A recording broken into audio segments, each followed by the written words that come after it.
Welcome back to our channel. In today's video, we'll be comparing two popular camera models, the Canon EOS M200 and the Sony Alpha a6400. We'll discuss their features, image quality, video capabilities, and more. But before we dive in, don't forget to like this video, leave a comment, and subscribe to our channel for more exciting content. Let's get started. Both the Canon EOS M200 and the Sony Alpha a6400 have a compact and lightweight design, making them convenient for on-the-go photography. However, the Sony Alpha a6400 offers a more robust build quality with a magnesium alloy body, providing added durability. Both cameras offer comfortable grips for easy handling. The Canon EOS M200 features a 24.1 megapixel CMOS sensor, while the Sony Alpha a6400 boasts a powerful 20.1 MP stacked-back illuminated 1x RS CMOS sensor with DRAM.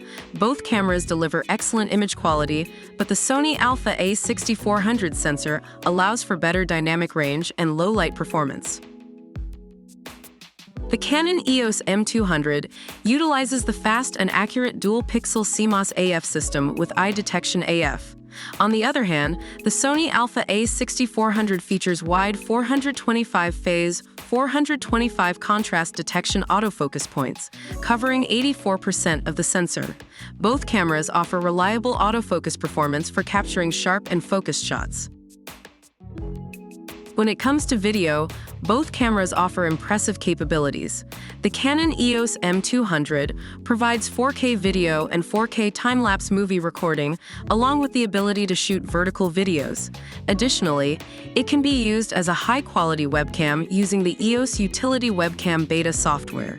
The Sony Alpha a6400 also delivers excellent video performance, allowing you to create time-lapse movies and slow quick-motion videos directly in camera. And that wraps up our comparison between the Canon EOS M200 and the Sony Alpha a6400. While both cameras offer great features and image quality, the final choice depends on your specific needs. Don't forget to let us know in the comments which camera you prefer. If you found this video helpful, don't forget to give it a thumbs up, leave a comment, and subscribe to our channel for more camera reviews and tutorials.